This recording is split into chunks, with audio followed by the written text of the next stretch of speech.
Hello, everyone. My name is Michael Darger, and I'm with the University of Minnesota Extension's Center for Community Vitality. We are pleased to be presenting a special webinar series, Retaining Businesses During the Pandemic.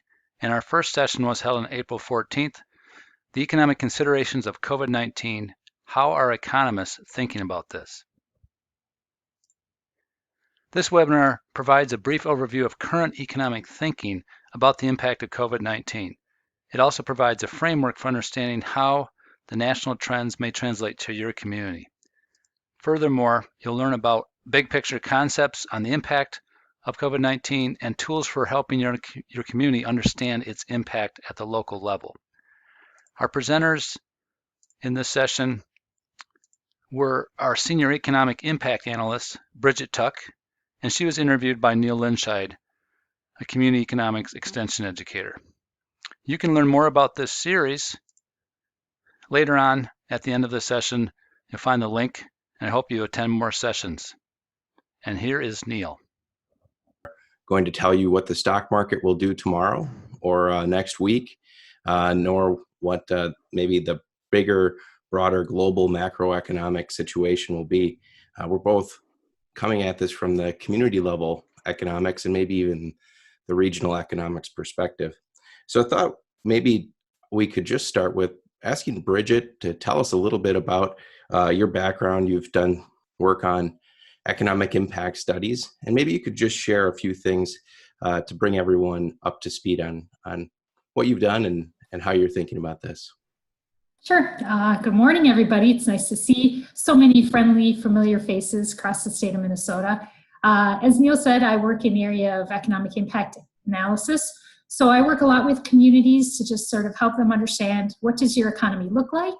How has your economy been changing? Maybe what are some of the drivers of your economy? Really helping communities tell their economic story.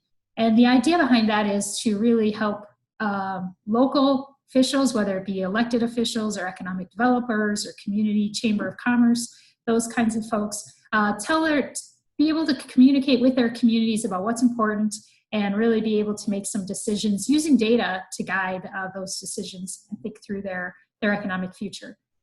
So my mind immediately goes to when this started happening, is I know we hear a lot about what's happening nationally, but my mind is really at translating what's happening at the national level, at the state level, what we know in terms of data, and then how do we put that into a package or tools that local people can use to help make decisions. I'm sure at this point if you're working in the area of economic development, you've got the gamut from some folks on your teams and in your communities who maybe don't think this is a thing and maybe need some convincing as to why this is important, why you should invest resources in helping your businesses, and all the way to folks who are maybe at panic mode and could use some data and some analysis to help them kind of focus and really understand the scope and the size of the problem. So that's where my mind has been, Neil, in terms of what can we do around COVID and the economy. And sort of part of the hope today is to talk a little bit about the big picture and then give some tools that we might be able to use at the community level. Sure, and one of those tools that we often see and we hear about are things like economic impact studies, or people will talk about economic impacts of a plant closure, plant opening. So maybe you could just share with us a little bit more about what is economic impact and really maybe that big picture. Why haven't we seen this number yet for this situation? What's the holdup? Sure, excellent question, Neil. And I'm going to just quickly share my screen to just show you one visualization. If you give me just a second. So when we talk about economic impact, we tend to think about it in terms of both the direct and indirect impacts. Let me share this with you. Here we go. So when we talk about direct impacts, that's the initial change that's happening in the economy. So if we're talking about, in a town, a manufacturer coming to town, that's usually fairly easy to know, right? We know how many jobs they're going to create, what sort of economic activity will come from that. So that direct impact is often very easy to understand. In the face of the COVID-19 pandemic, that direct impact is really not so clear, and I'll talk about that in a minute. And then we have what we call input-output tools, and those help models, and those help us figure out what are those ripple effects. So we know we have this direct effect happening, what is the effect on the greater economy because of this direct effect? So we economists really have two problems at this point. One is figuring out what that direct effect is. There's just a ton of uncertainty at this point about that direct effect. Part of that is because we're still in the middle of it, right? We don't exactly know when we'll be able to go back to our business as usual in terms of our economy. So that's making it very difficult. Part of it is just that consumers really are the driver of our economy. So if you remember your GDP equation from college economics, consumer spending is 70% of our GDP. So much of this is going to depend on how the consumer reacts. If many of us are at home and could keep our jobs and keep working, when we are able to go back to our normal activities, if consumer spending kind of picks up where it left off, we maybe come out of this fairly quickly. And what economists are kind of calling a V recovery, right? We might be down in unemployment, but go kind of recover very quickly. If the consumer doesn't feel that way, we may end up in more of an L shape where it takes us a while to get our jobs back.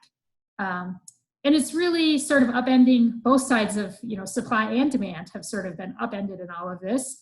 And on top of that, it's hard for us to know, sometimes you see an economic impact number pretty quickly coming out of, say, a storm, because we have good models that can sort of predict this was a storm, this is the area covered, this is the damage that was done. We can usually fairly quickly estimate that. We don't have those kinds of tools in this situation.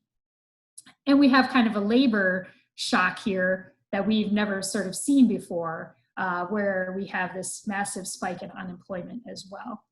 So I did catch the state economist yesterday talking, and she was talking a little bit about the state. They work with a company called IHS Markit, which helps them determine what the state revenue forecast will be like. So this is their prediction, or their sort of outlook, if you will, for the future here. You can see the real GDP change. The gray is what they had projected in February when they did the state budget in February. The dark blue then is their April revision. So their particular company that they work with is projecting a 5.4% decline in fiscal year 20, but then coming right back in fiscal year 21 with an increase of 6.3%. So they are forecasting the V with a deep incline, but then coming right back up out of it. You'll note that even though there's still recovery there, it wouldn't be as large if we had just stayed on our track. Our growth is still going to be slower than it would have been. But worth noting, this word that I think is out there amongst all us economists right now is uncertainty. So basically, they assign a probability, and they put a 45% probability on this forecast. So very much still up in the air in terms of where this is going to go. So long story short, we don't really know what that direct impact is yet. So it's hard for us to go ahead and do that modeling in terms of what the direct impact. Some folks have kind of started going out there and doing some modeling around, if we had a 50% decline in food sales, restaurant sales, what does that mean? Kind of starting to start going at the pieces of this, but we really don't have the full size and scope. And the other thing, if we go back to that chart there, our indirect and our induced impacts, this is kind of a theoretical argument among economists, but those indirect and induced impacts are really measured by our models, and our models are based on a sort of a snapshot of the economy.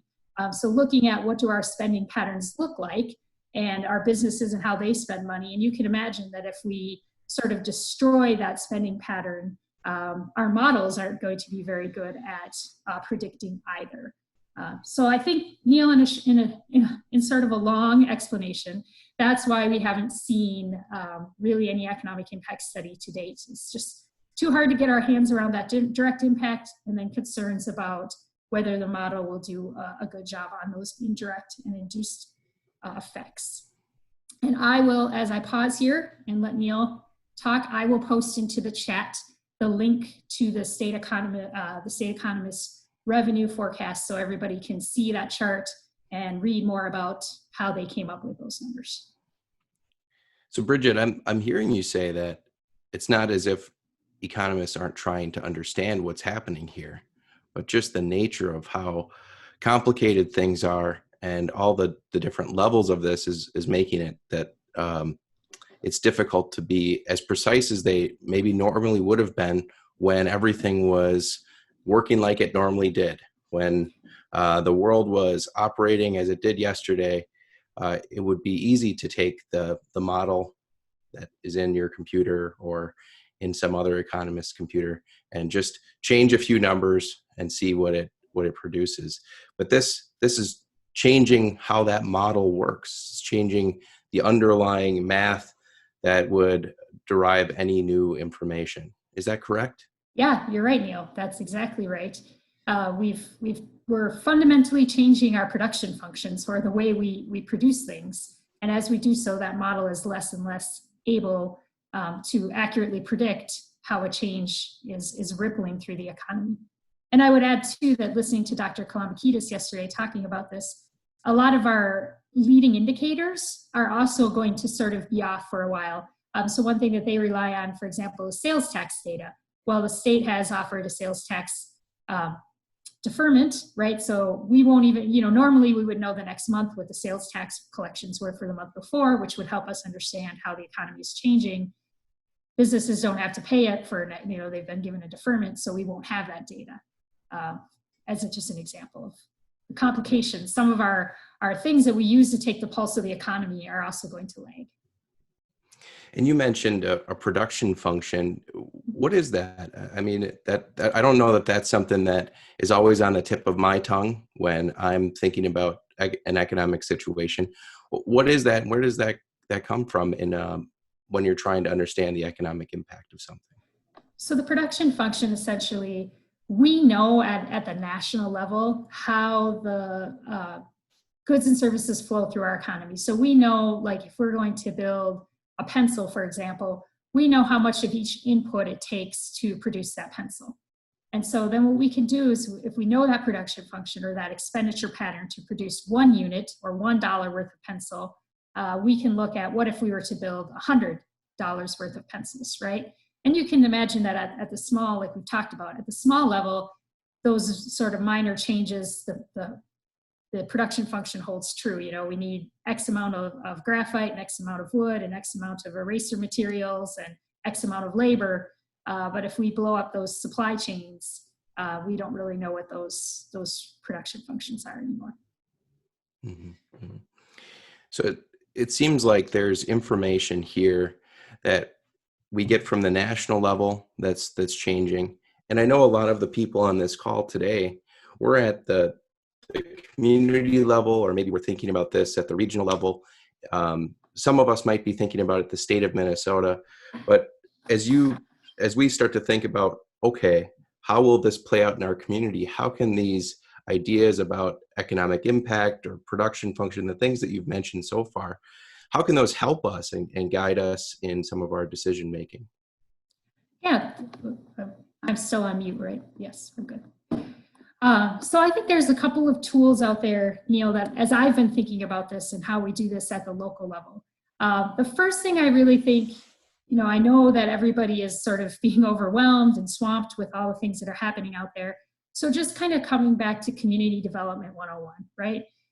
You need to form your teams and then prioritize. I'm sure many of you are swamped with 1,000,001 different things coming at you, and sort of being able to understand what is the important thing that I need to focus on right now. And I think data has a role to play in that. So I just wanted to show you 3 different sort of ways I'm thinking about this, data that you can go out there for yourselves and get in some shape or form and think about. So for example, here I have, what we did is looked at Moody's Analytics put out for the state of Minnesota, or for the nation, what they thought the industries that would be most impacted by the COVID-19 would be. So they had leisure and hospitality, travel arrangements, employment services, transportation, and mining. So then what I did is, for each county in the state of Minnesota, I went out and I calculated what percentage of total employment is in those different industries, all those industries grouped together. And then I sorted by quartile. Now, the good news is in Minnesota, our top county in terms of percentage of employment in these sectors is at 20%. So we are not as dependent on these sectors as other states and areas of the country might be. But you can see here, I have the red are in the top quartile. So those are the counties that have a higher percentage of their employment in these 5 sectors. So those might be, you know, if you start to think about your economy, what's driving my economy? You know, if I'm really invested in leisure and hospitality, in transportation, travel arrangements, these might be counties that need to really think about, what does this mean? How is this impacting me? So you can see Northeast Minnesota really known as sort of our tourism part of the state, really facing some, you know, have a higher percentage of their employment in those sectors, as well as our Twin Cities metro area, and then some of our, what I would call regional centers. So I think Marshall is in there, Stearns County a little bit higher, some of those areas as well. So that's just one way to think about it, like what is driving my economy right now? And then what are sort of the industries that are being most affected, and how is that playing out in my community? So that's one way to think about it. A second way I've been looking at this is the Department of Employment and Development came out in the last couple of days here with unemployment claims by region and by industry and by occupation. So this is for Northeast Minnesota. What I did is I pulled the top 10 occupations in terms of number of jobs. So in Northeast Minnesota, 9,000, in the parentheses there, if you look in the chart, 9,850 jobs are retail sales jobs. And then I took the unemployment claims as a percentage of total jobs. So 10% of retail sales people filed unemployment claims in the 3-week period that we've just kind of been in, where we're seeing that spike. So overall in Minnesota, 9% of all Minnesota jobs filed for unemployment claims, 12% in Northeast. So just like our map sort of indicated, they were a little bit higher in terms of jobs being affected by this. And then you can see here the top industry. So again, thinking about your economy, these are the top industry, these are the top occupations in my particular area, in my city, my county, my whatever region you're working at, and then looking at what was the percentage of unemployment claims. So you can see construction trades, 23% of construction trade employees filed unemployment claims in this period. So if you're one of those cities in the Northeast that has a lot of construction trades, you might really start to think about, how is this affecting me? You know, I might be getting hit harder by this. What does this really mean for us? If you have fewer people in that particular industry, maybe you don't have to worry quite as much about it. But again, giving some insights into who exactly is being affected by this and how is this playing out in my particular economy. And then I'm also, you know, because I am kind of an optimist, so I thought I'd end on a little bit more of an optimistic note. Another thing that's out there is a tool called, it's a job postings tool. So you can go online and look at how have job postings changed from like month over month, year over year. And you can see these are the industries, the 4 industries in Minnesota that had increases in the number of job postings. Not surprisingly, couriers and messengers increased by about 16%. Our building and garden supply stores, trucking, transportation, and then general merchandise stores actually still seeing a little bit of an increase in job postings. So a little bit of bright news there, Neil, for you at the end. But again, just some ways to start thinking about, how do we take what we're hearing and then translating that into what's really happening in our communities. So it's hard to wrap my mind around it. It seems like the whole world is being impacted equally by this situation. But what I'm hearing you say is that in our communities, in our regions, that different businesses are really feeling even more of a sting. So if we wanted to anticipate what's happening, we might not be hearing from them today, but we sure, those businesses that you showed, those industries that were predicted to hit high unemployment, we would want to be definitely knocking on doors if we hadn't heard from people, anticipating that there's challenges. Now, coming back to this idea of production function, is that something that we can use to understand who else like those construction businesses, they hire people, they have suppliers. Does that help us understand who else along the supply chain we should be checking in with, we should be really crafting a new program for, or doing something that maybe we wouldn't do normally? I think so, Neil. I mean, I think that's a really good point, that we're kind of feeling this first wave, right? Of like, this is who's filed for unemployment insurance in this first kind of immediate sense. But you're right, as if we see a 25% decrease in construction activity, we are going to start to see some of those ripple impacts back on those construction, maybe specialty construction type people, their suppliers, wholesale trade. They do a lot of business in terms of purchasing, all the things that might go into a construction project in terms of equipment and fittings and all that kind of stuff. And then just the spending by those construction workers as well. If they're not working, that's less household income being spent around our communities as well. So right now, these businesses that we're really hearing from, it's easy for us to say there are more out there that we're not hearing from, that if we're involved in economic development, or if we just care about our community, then it's time to find ways to get in touch with them, find ways to make sure that even though they're not saying so, that their concerns are being heard, and that they know that we're paying attention. Yeah, and I think, again, that's where I would go back to having that data. Like, if you look at Northeast and the construction trades, right? So there's a couple of different jumping off points that you could go from there. Let's just say you are a community that has a couple of construction companies in your community. So one jumping off point could be looking at workforce. So you know that construction workers are being hit hard. You can go out there and find data about, what are their wages, what are their skill sets, what are maybe other things that they could be employed in. So there's ways to kind of follow that workforce trail. And then there's ways, like you said, to follow kind of that input trail. So talking to those companies to understand, who are they making purchases from? What other local companies might be affected sort of a little bit longer term because of this?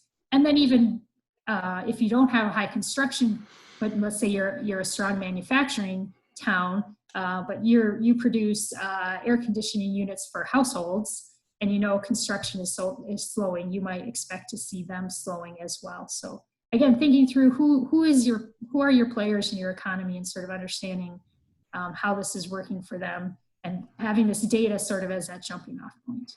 Hey, Bridget. Yeah. Just want to jump in here. There was a couple of questions when you're showing, I think, the Northeast Minnesota data slide, but Emily asked, are tribal nations included in that data? And Sean Herhusky asked, what were the 5 sectors? And that's probably back 5 minutes, but. Yeah. Nope, I can go, definitely.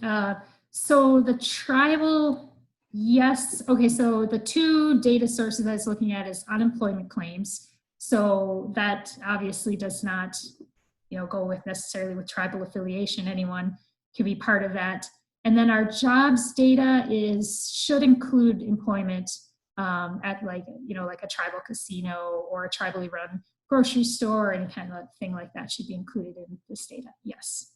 The other question you had, Michael, the 5 sectors, they were leisure and hospitality. So that would include accommodations, food service, of those types of things.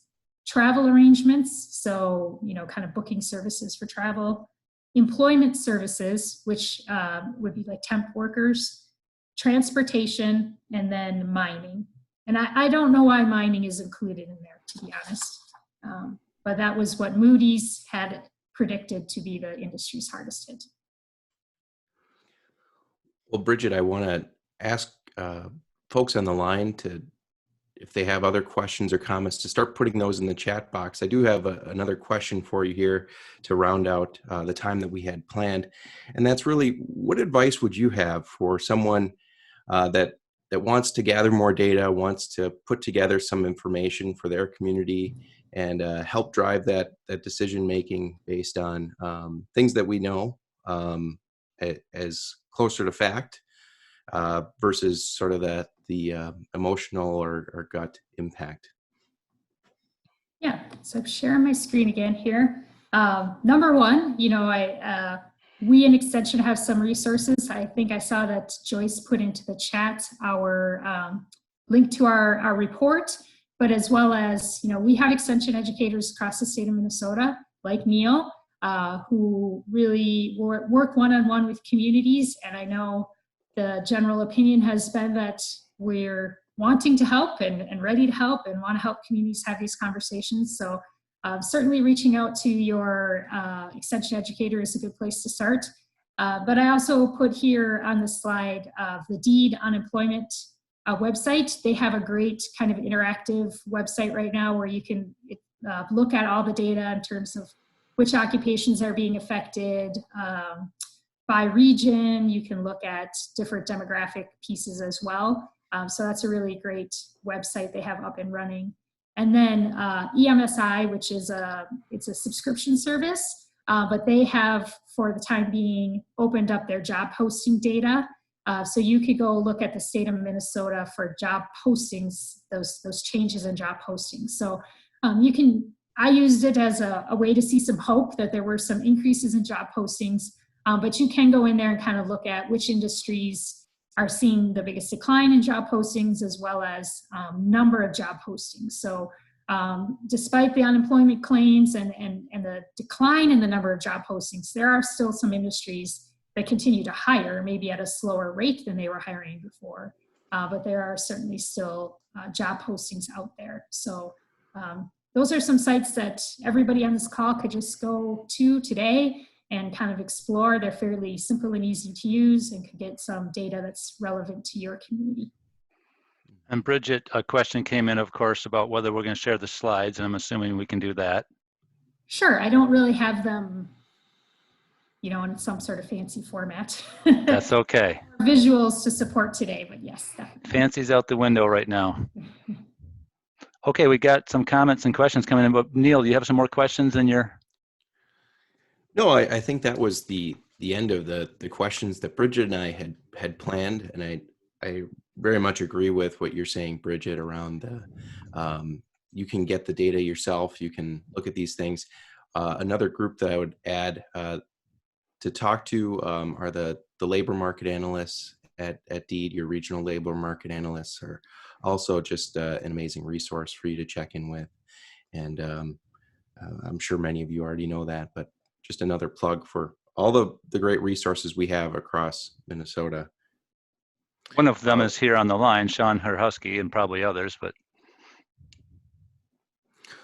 Well, it looks like we did have a few more questions here, Bridget. Has there been an analysis of economic drivers for rural Minnesota? I think that's a good question. I know the answer, but maybe you can elaborate more. Sure. So yes, we did a study of the economic composition of greater Minnesota. It is on our website. If you just kind of go to extension.umn.edu and then learn more about community development, and you'll find the page from there. We also do, or I have done, quite a bit of just kind of going around the state, talking to individual counties. I saw Judy from Meeker County was on here, Dan from Sherburne County. So I do quite regularly go around. So I do have kind of some counties, if there's a particular county that you're interested in.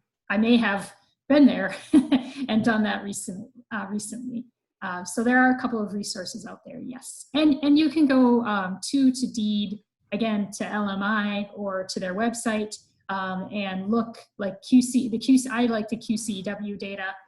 So you could pull for your particular county some of your employment statistics as well to get a sense if you wanted to do that on your own.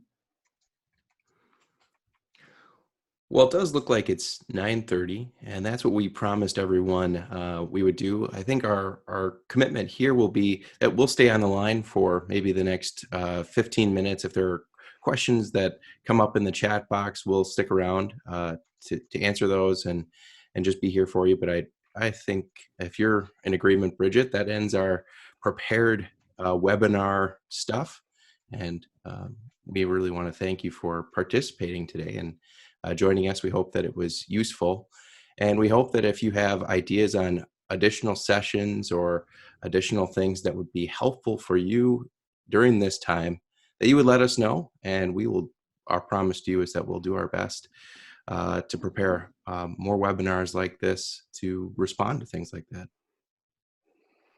And thanks, Bridget and Neil. We have some more comments and thanks coming in. If anyone has a chance to do the evaluation, we'd appreciate that.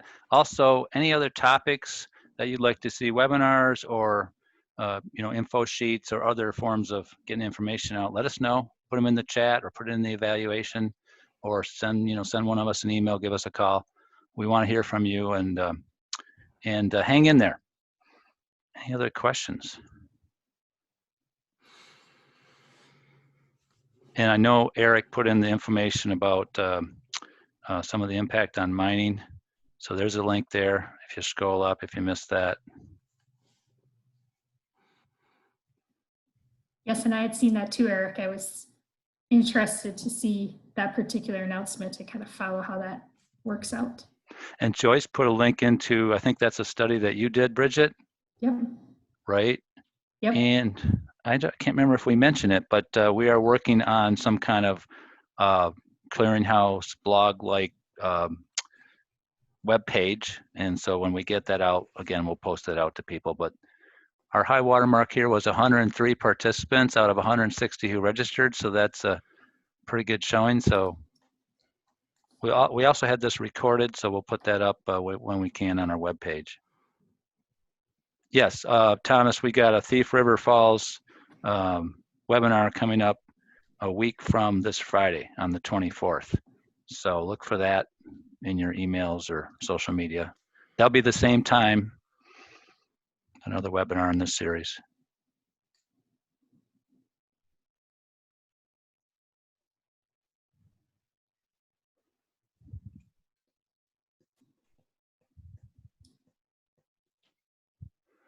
And I did see, several of you mentioned, okay, there was a car being driven, or there was someone playing with a whiteboard during the call. The U of M has a new security for Zoom, and I had all the settings just right so people couldn't share their screens or whatever. But yes, I saw the car being written on top of your whiteboard, Bridget. I'm assuming that wasn't your Henry. It went away. I didn't do anything to make it go away. I'm glad it went away. Those of you who private chatted me, yes, I saw it. I didn't know what to do besides just shut the whole thing down, because there was no setting for if someone starts drawing on the whiteboard. But it looks like we either got hacked or someone in Bridget's household was having fun. No, it does sound like something my 9-year-old would find very entertaining. He was not in here, so. I thought it was a production function. A question here from Mike. Mike Wimmer, are there plans to explore the impact this pandemic will have on tourism-heavy counties and areas? I would say yes. So I think where we are right now is kind of figuring out where is this impact playing out, and then kind of working with individual communities on that. I know we are affiliated, or part of what we do in Extension is with the Tourism Center, and I know that they are very much following this and trying to help our tourism related businesses. Right now, I think kind of in that mode of what do we do? How do we support them? How do we keep them in business through this time period? But then looking longer term at what that means for our communities as well. Thanks, Mike. And there may be a separate webinar series for travel and tourism. Our tourism center has been talking about that. There's no announced plans yet, but you may see a separate series of webinars for that specific sector, so stay tuned. Xinyi was on the line today. I don't know if she's still on the line. I'd unmute you if I could find you, but you're probably called in, Xinyi, so. The call-in numbers just are numbers, so I don't know who's who on those.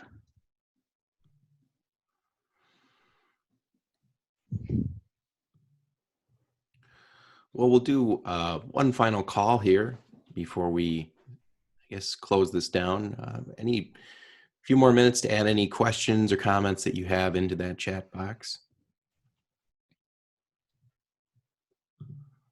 I'm not sure what color you should paint your garage, but questions related to community economics are welcome.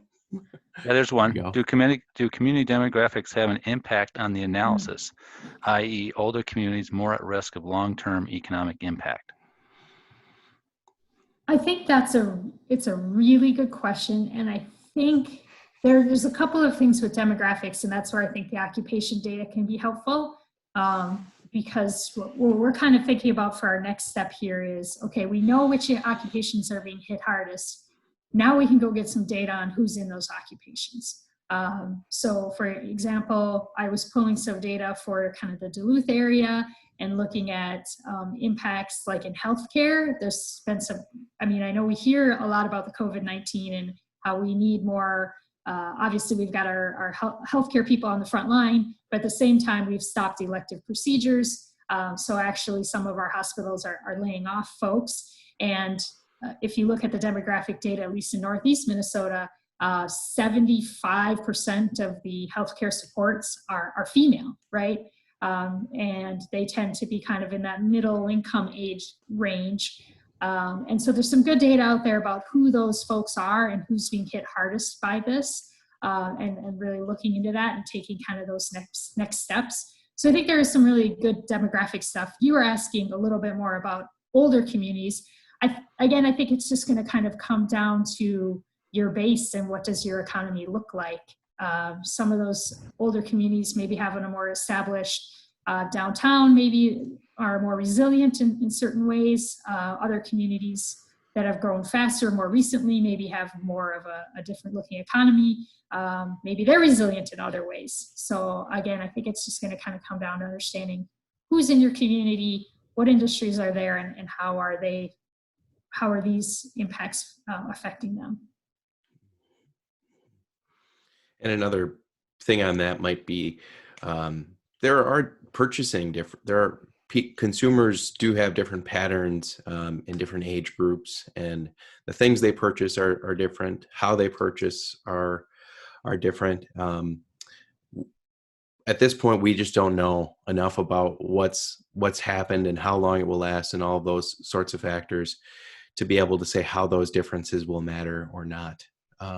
For instance, we hear in a lot of communities a big surge in interest in buying local, staying local, and supporting businesses.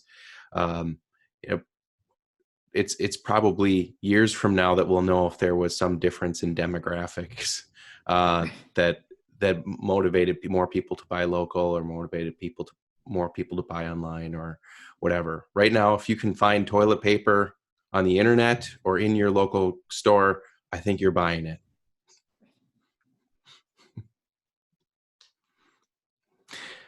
One last call for any further questions you have out there, and then we'll be leaving, and I think that means that you'll all get kicked out as well.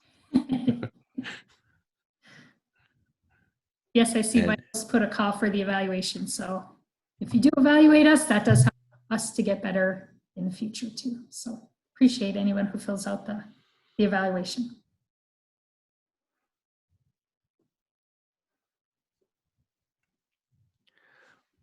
Well, again, thank you all for joining in, and I'm sure you'll see a follow-up email from us about this, and hope you have a great rest of your day. Thanks. Thanks, Bridget. Thanks, Neil. See you guys again at a future event.